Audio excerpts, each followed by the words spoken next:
ഇത്തവണ തീപ്പാറുന്ന പോരാട്ടങ്ങൾ നടക്കുന്ന മണ്ഡലങ്ങൾ പലതുണ്ട്. അതിൽ ഏറ്റവും ശ്രദ്ധേയമായ ഒന്ന് ബേപ്പൂരാണ്.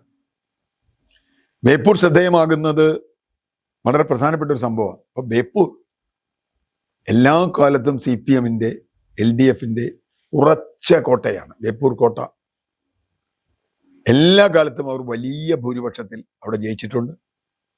എന്ന് മാത്രമല്ല, കഴിഞ്ഞ തവണ 30,000-ത്തിലധികം വോട്ടിനാണ് ജയിച്ചതെന്നാണ് എൻ്റെ ഓർമ്മ. മുഹമ്മദ് റിയാസ്, നമ്മുടെ പൊതുമരാമത്ത് ടൂറിസം വകുപ്പ് മന്ത്രി, അദ്ദേഹം അവിടെ വലിയ വികസനം ചെയ്തു എന്ന് പറയുന്നു. റീൽ മന്ത്രിയാണ് അദ്ദേഹം. നിരവധി റീൽ ഇടും. ഇപ്പോൾ ദേശീയപാത ഒഴിച്ച് ബാക്കി എല്ലാ റീലും ഇപ്പോൾ കാണാനുണ്ട്. ദേശീയപാതയുടെ റീൽ കാണാനില്ല, എന്താണെന്നറിയില്ല. ഇടിഞ്ഞു വീണപ്പോൾ പിന്നെ റീൽ നിർത്തി. ബാക്കി ഇഷ്ടംപോലെ റീൽസ് ഇടുന്ന ആളാണ്. എഫിഷ്യൻ്റ് ആണ്, കാര്യങ്ങളൊക്കെ ശരിയായിരിക്കും. അദ്ദേഹം നല്ല ആളാണ്. പക്ഷേ പ്രശ്നം എന്താ വെച്ചാൽ G. സുധാകരൻ്റെ പിന്തുടർച്ചക്കാരനാണ് എന്ന് പറഞ്ഞ് വന്ന ആളാണെന്ന് ആലോചിക്കണം. അപ്പോൾ ആളുകൾ വേറെ ചില കമ്പാരിസനൊക്കെ ചെയ്യും. അതവിടെ നിൽക്കട്ടെ. ഒരു പാലം പൊളിഞ്ഞു പോയപ്പോൾ ഒരു പാലത്തിന് കേടുവന്നു എന്ന് പറഞ്ഞിട്ട് ഇബ്രാഹിം കുഞ്ഞിനെതിരെ വലിയ തോതിൽ ബഹളം ഉണ്ടാക്കിയ ആളുകളാണ്. ഈ മന്ത്രി ഉള്ള കാലത്ത് എത്ര കോളിമാട് പാലം അടക്കം എത്ര പാലം പൊളിഞ്ഞു പോയി, എത്ര ബോട്ട് ജെട്ടി പൊളിഞ്ഞു പോയി, എത്ര ബോട്ട് അപകടങ്ങൾ നമുക്കറിയാം. താനൂരൊക്കെ ഉണ്ടായത് ടൂറിസമായിട്ട് ബന്ധപ്പെട്ട് എത്ര അപകടങ്ങളുണ്ടായി. അവിടുത്തെ ഇടുക്കിയിലെ ഗ്ലാസ് ബ്രിഡ്ജ് പോയി.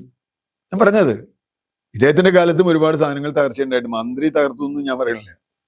പക്ഷേ അന്ന് ഇബ്രാഹിം കുഞ്ഞിനെ വേട്ടയാടിയ ആളുകൾ ഇപ്പോൾ ഒന്ന് ഓർക്കുന്ന നല്ലതാണ് എന്നേ ഞാൻ പറയുന്നു. നമുക്ക് ബേപ്പൂരിലേക്ക് വരാം.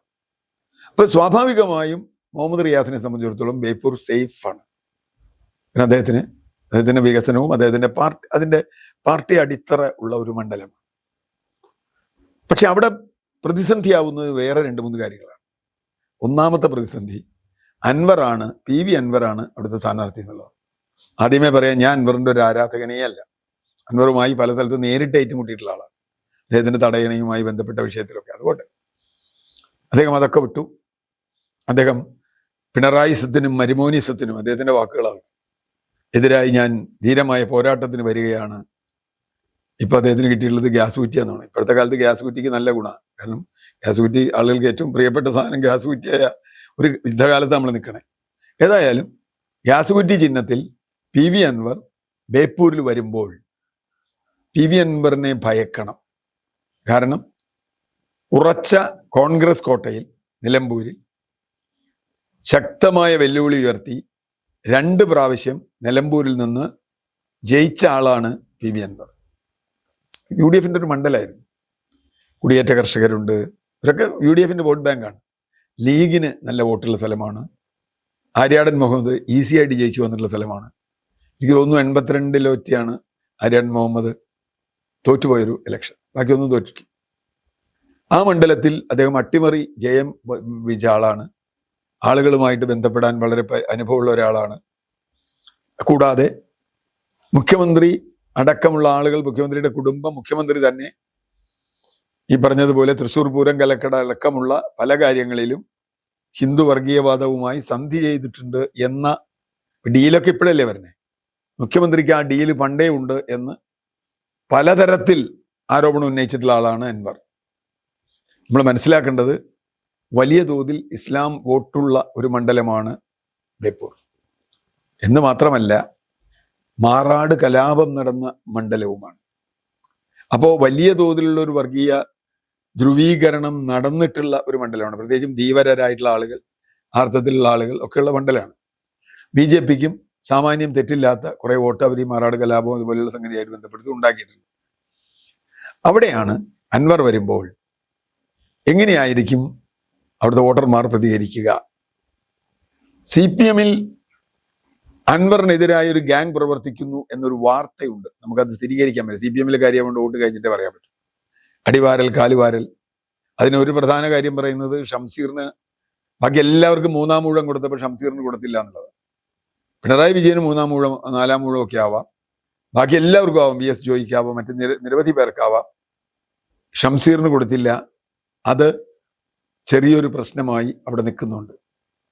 എളമരം കരീം, അദ്ദേഹം വലിയ നേതാവൊക്കെ ആയിരുന്നു. പക്ഷെ ഇപ്പം ആകെ പല്ലുകൊഴിഞ്ഞ സിംഹമാണ്. അദ്ദേഹത്തിന് പരാതിയുണ്ട് എന്ന് പറയുന്നു.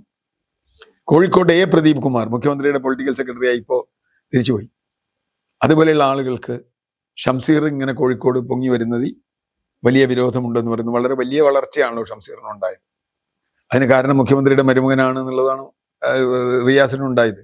അപ്പോൾ റിയാസിന് അവൻ്റെ ആ വളർച്ചയിൽ വലിയ തോതിൽ ഇവർക്ക് ചെറിയൊരു വിമ്മിട്ടമുണ്ടാവാം. കാരണം ഇതൊക്കെ അങ്ങനെയാണല്ലോ. അദ്ദേഹം മുഖ്യമന്ത്രിയുടെ മരുമകനായതുകൊണ്ടാണ് ഉണ്ടായത് എന്നൊരു വാദവും ഉണ്ട്. ഞാൻ പൂർണ്ണമായി അങ്ങനെ കാണുന്നില്ല. പക്ഷേ ചില ലക്ഷണങ്ങളുണ്ട്. ഉദാഹരണത്തിന് ആദ്യമായി മന്ത്രി സ്ഥാനത്തേക്ക് MLA ആയിട്ട് മന്ത്രിയായിട്ട് എത്തുന്ന ആൾക്ക് പൊതുമരാമത്ത്, ടൂറിസം പോലെയുള്ള ഒരു വകുപ്പുകൾ കൊടുക്കുമ്പോൾ ആ ചോദ്യം വരാം. നേരത്തെ പറഞ്ഞ പോലെ G. സുധാകരനെ പോലെയുള്ള ഒരാൾ കൈകാര്യം ചെയ്തിരുന്നൊരു വകുപ്പാണ്. ഇപ്പൊ തന്നെ മന്ത്രിസഭയിൽ ശൈലജ ടീച്ചർ അടക്കമുള്ള ആളുകൾ നമുക്കവിടെ അസംബ്ലിയിൽ ഉണ്ടായിരുന്നു.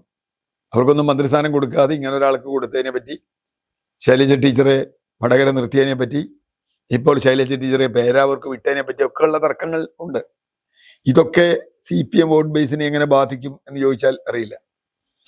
വികസനത്തിന്റെ വലിയ മുദ്രാവാക്യവുമായി റിയാസ് പോകുമ്പോൾ അതിലെ പിഴവുകൾ എവിടെയാണ്? ഇന്നലെ ഞാൻ അൻവറിന്റെ ഒരു ഇന്റർവ്യൂ കേട്ടത്. അദ്ദേഹം പറഞ്ഞത് അവിടെ ഒരു ഫിഷിംഗ് ഹാർബറുണ്ട്, ഒരു ജങ്കാറുണ്ട്. പക്ഷെ ജങ്കാർ കാത്തു നിൽക്കുന്നവർക്ക് തണലില്ല, അതിനൊരു വെയിറ്റിംഗ് ഷെഡില്ല. എന്തുകൊണ്ട് ചെയ്തില്ല? മത്സ്യത്തൊഴിലാളികളെ സംബന്ധിച്ചിടത്തോളം അവർ വലിയ പ്രതിസന്ധിയിലാണ്. ഒരു ഫ്രീസറില്ല. 16 കോടിയുടെ പുലിമുട്ട് അത് ഉമ്മൻചാണ്ടിയുടെ കാലത്ത് തുടങ്ങി, റിയാസിന്റെ കാലത്ത് അത് പൂർത്തിയാക്കി എന്ന് ശരിയാണ്. പക്ഷേ അത് പറയുമ്പോഴും അടിസ്ഥാന സൗകര്യങ്ങളിൽ പ്രശ്നമുണ്ട് എന്നാണ് അൻവറിന്റെ വാദം. ജനങ്ങൾ ഏത് സ്വീകരിക്കുമോ എന്നുള്ളതൊക്കെ തെരഞ്ഞെടുപ്പ് കഴിച്ചിട്ട് പറയാൻ പറ്റുള്ളൂ, നമുക്കറിയില്ല. അപ്പം ഏതായാലും റിയാസിന് അത്ര ഈസി അല്ല എന്നൊരു തോന്നൽ ഉണ്ടാക്കാൻ അൻവറിന് കഴിഞ്ഞിട്ടുണ്ട്. അത്ര എളുപ്പമല്ല എന്നും. പിന്നെ അൻവറിൻ്റെ ആ ശൈലിയും ഉണ്ട്. ഇനി ന്യൂനപക്ഷ വോട്ടുകളിൽ ഏതെങ്കിലും തരത്തിലുള്ള ഷിഫ്റ്റ് ഉണ്ടാകുമോ എന്ന് ചോദ്യമുണ്ട്. ഇപ്പോൾ വെള്ളാപ്പള്ളിയെ പോലെയുള്ളവർ ഉണ്ടാക്കുന്ന ഇമ്പാക്റ്റ് എന്തെങ്കിലും ബേപ്പൂരിൽ ഉണ്ടാവുമോ? ആ ചോദ്യമുണ്ട്.